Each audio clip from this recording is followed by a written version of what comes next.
E quem vai trazer respostas hoje é a repórter Lena Caetano. Tudo bem, Lena? Boa tarde. Oi, Daniel. Boa tarde. Segundou. Bom dia, boa tarde, pessoal. Tudo de bom? Excelente e abençoada semana. Afinal, não almoçamos ainda. Agora há pouquinho eu e a Lena estávamos ao vivo aqui no nosso Instagram. Ainda era bom dia, né, Lena? Ainda. Continua. Na verdade, 24 horas tem o dia, né, Daniel? Né? Bom dia, boa tarde, boa noite. É um bom dia, em qualquer momento. Então tá ótimo. Gente, então vamos aqui responder aos questionamentos, os questionamentos da audiência. Você que está em casa pode enviar para a gente a sua sugestão, uma dúvida sobre um serviço público e a gente com carinho vai separando ao longo da semana estas questões que chegam para a gente para na segunda-feira trazer um detalhamento, uma resposta, uma satisfação para a audiência que por vezes a pessoa busca a resposta diretamente junto a um setor, quem sabe, do poder público, não consegue, e aí o objetivo é justamente a gente trazer essas atualizações. Então, para participar, o WhatsApp é o 51997697129. Vamos para a tela, Lena? Vamos para a telinha. Vamos lá, então. Primeira participação aqui é de um telespectador anônimo, que diz aqui o seguinte: tem como a Brigada Militar fiscalizar os rachas de motos na Marcelo Gama? Na última quarta, quase se chocaram na minha frente após fazerem retorno no trevo da Coab em direção à sinaleira da Larico. Minha filha mora na região e diz que os rachas acontecem com frequência. E é um perigo ali, né? Então, quem mora na região vivencia isso, percebe, ouve, visualiza e aí está a mensagem. Responda aí, Lena Caetano. Então, a Marcelo Gama, para quem não mora em Cachoeira do Sul, a Avenida Marcelo Gama é uma rodovia que cruza a cidade, que corta a cidade e ali é asfaltada, é bem sinalizada, então quer dizer, é terreno fértil para os mal intencionados com relação à velocidade. E o pessoal às vezes abusa disso. Seguinte, fiz contato com o comandante da Brigada Militar em Exercício, o Capitão Mori, e ele comentou o seguinte: sim, ali é jurisdição da Brigada Militar, porque é perímetro urbano, e a Brigada Militar, periodicamente, segundo ele, faz monitoramento na área, passa por ali as viaturas e tudo mais, só que a recomendação é a seguinte: eles não têm flagrado situações como esta, mas quem flagra, a orientação é a seguinte. Primeiro lugar, anota aí, número da Brigada Militar, é o 190, o número de acesso. O que você tem que fazer? Ligar para a Brigada Militar, mas nessas situações tem que anotar placa, anotar que tipo de veículo é, característica do veículo, anota todos os dados que você tiver para poder repassar para o pessoal da Brigada, porque mesmo que eles não cheguem lá no momento, pode posteriormente identificar quem são os infratores e pode automaticamente também ir atrás dessas pessoas, né, Daniel, para, de uma certa maneira, reprimir esse tipo de ação. Até porque algo tem que ser feito, né, Helena? Não é possível que as pessoas fiquem fazendo esse tipo que tenham esse tipo de conduta no trânsito, que é algo que é sério. Ali é uma rodovia que atravessa uma cidade, então é sempre um risco muito grande. A gente sempre pede aqui, quase clama, né, por conscientização, Exato. Mas isso por vezes não acontece. E aí é importante então que a sociedade também auxilie fazendo esse controle, né, como você destacou aí, anotando uma placa, ligando para a polícia. Passa o máximo de dados possíveis para que o pessoal da Brigada Militar possa, então, tomar alguma providência, fazer um acompanhamento e até um monitoramento de quem está cometendo esse tipo de infração, até porque muitas vezes, né, Daniel, são pessoas que não têm habilitação, menores de idade, são situações diversas, né, que no momento em que a Brigada Militar chega e pega um flagrante dessas situações, aí sim pode tomar alguma providência mais imediata. Mas afora isso, depende realmente dos dados que as pessoas que presenciam esse tipo de situação possam repassar para a Brigada Militar através do número 190, denuncie sempre. Ok, vamos então aqui para a tela, tem mais mensagens da nossa audiência. A Ivete Lisboa está dizendo aqui o seguinte: fui visitar uma amiga na rua Vital Aires, perto da rodoviária, e fiquei chocada com o esgoto sanitário escorrendo a céu aberto e o mau cheiro. Ela é uma senhora idosa que, para entrar no portão de casa, tem que passar por cima dessa nojeira, diz aqui a Ivete. O esgoto vem de kitnets de aluguel que direcionaram o escoamento para a rua. Por favor, me informem como resolver essa situação, diz aqui a Ivete. E tem vídeo, vamos ver. Tem um vídeo, o vídeo é bem explicativo. A televisão não tem cheiro, felizmente, neste momento em que o pessoal está almoçando em casa, né? Mas só pela imagem assim, visual já dá para a gente, como ela diz, usou o termo dá para sentir nojo, literalmente, porque a situação é essa. E essa situação de esgoto a céu aberto, a gente já abordou aqui há alguns dias no NTSul, várias pessoas reclamando, em vários pontos da cidade existe essa situação, locais onde não passa a rede de esgoto da Corsan. Qual é a situação então? Existe orientação e aí a questão de conscientização das pessoas. Onde não tem rede de esgoto, evidentemente, cada um cuida do seu quadrado, cada um cuida do seu espaço. Então, não é jogar esgoto na rua, isso nunca, jamais. As pessoas não respeitam isso, mas infelizmente é o que acontece, né, Daniel? O ideal e o recomendado, cada pátio, cada espaço tenha fossa, tenha um poço negro, que se chama.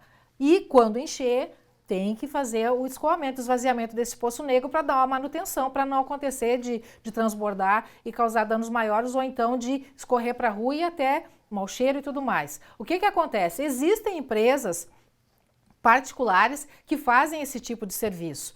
Podem ser contratadas e contratadas. Também existe, eu falei com o gerente local da Corsan, o Neorildo Dassi, ele mencionou que também a Corsan presta esse tipo de serviço que depois vem descontado na conta, na fatura de energia elétrica, não precisa pagar na hora, de energia elétrica, não, na fatura da Corsan, na fatura de água.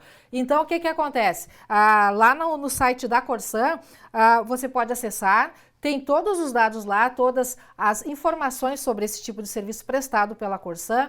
Interessante mencionar que, basicamente, esse serviço, Daniel, custa R$ 365 e tem mais acréscimo de algumas taxas.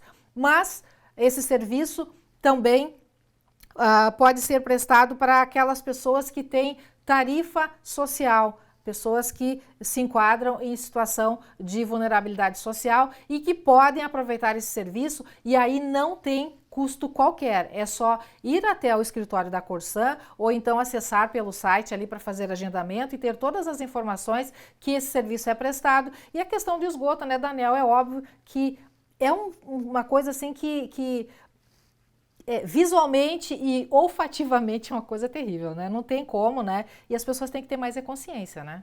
Tem a ver com saúde, né, Helena? Além dessa questão, como a Ivete colocou ali, poxa vida, é uma nojeira, né? Você passa ali, tá aquele esgoto daquela maneira. Então, quer dizer, tem toda uma depreciação para o local e para a questão de dignidade, qualidade de vida, tem o risco para a saúde. Então, aquele pedido que a gente pode estender para quem é proprietário, percebe que tem uma situação assim, precisa fazer um esforço, porque é para o bem coletivo, é para o bem de todo mundo que transita por esses locais, né? Daniel, só para finalizar com relação a essa questão do esgoto, pessoas que convivam com essa situação, que são provocadas por vizinhos, por pessoas próximas, que de repente, conversando com o vizinho, não resolveu a situação, sim, procure pela Secretaria de Obras. Tem lá o pessoal, equipe de fiscalização, que pode ir lá tentar negociar diretamente com essas pessoas. Plano B, se isso não funcionar, o Ministério Público está aí a coisa se resolve judicialmente, mas tem um caminho a ser seguido sim. Secretaria de Obras ou então, posteriormente, Ministério Público. É isso. Vamos então aqui para a tela. Tem mais dúvidas, perguntas da audiência.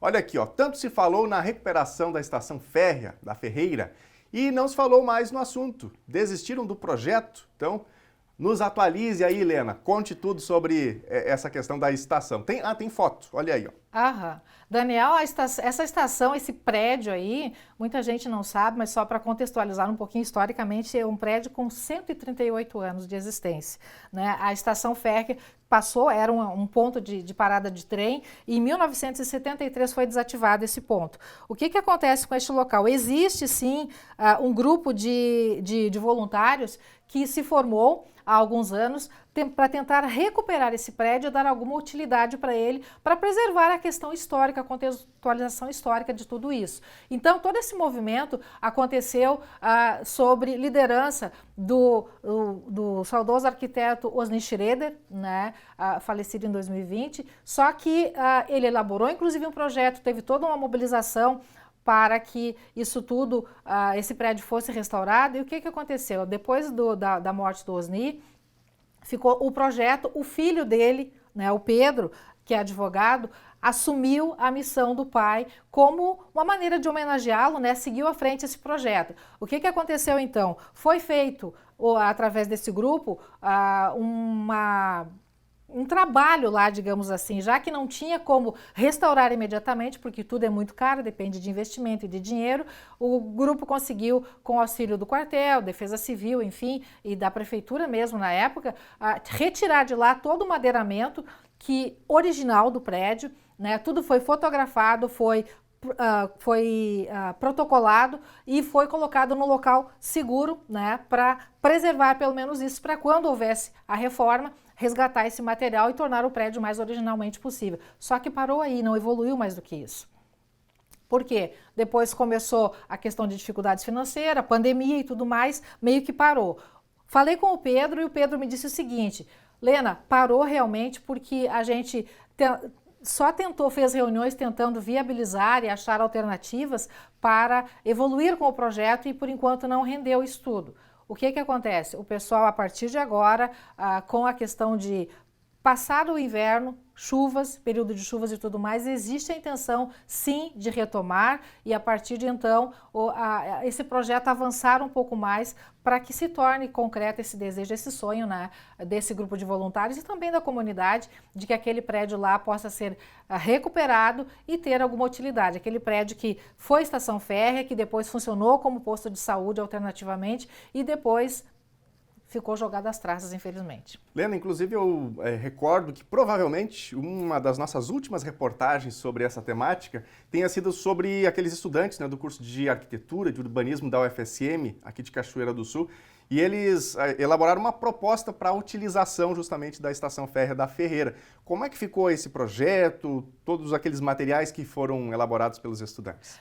Daniel, esse projeto, na verdade, foram 8 projetos elaborados pelos estudantes da UFSM, o pessoal do curso de arquitetura e urbanismo, belíssimos projetos, a gente acompanhou na época, e os projetos eram o quê? De sugestão de utilização daquele espaço. Depois de reformado, de restaurado, o que vai acontecer lá, o que poderá funcionar lá. E projetos com ideias lindíssimas, né, de praças de convivência, né, áreas de circulação, que seja um local para salão de festas, que seja um local para atividades culturais. Então, várias ideias foram colocadas no papel, foram apresentados, 8 projetos, na verdade, e esses projetos serão considerados a partir do momento em que o projeto de restauração do Osni Schroeder, já deixado como herança pelo Osni Schroeder, seja colocado em prática, que o prédio seja recuperado e a partir dessa recuperação no andar das coisas, né, integrar as ideias do pessoal do FSM, fazer um compilado e ver o que é melhor para aquele prédio. Então, o bom da coisa é que a ideia não morreu. Como é um trabalho voluntário, né, exige dinheiro, exige toda uma captação de verba, envolvimento de muitas pessoas, leva tempo, a gente sabe disso. Mas o bom da coisa é que a ideia está viva, o Pedro garante que o pessoal está ativo, está ciente da situação e que tem sim a intenção de restaurar a estação férrea da Ferreira.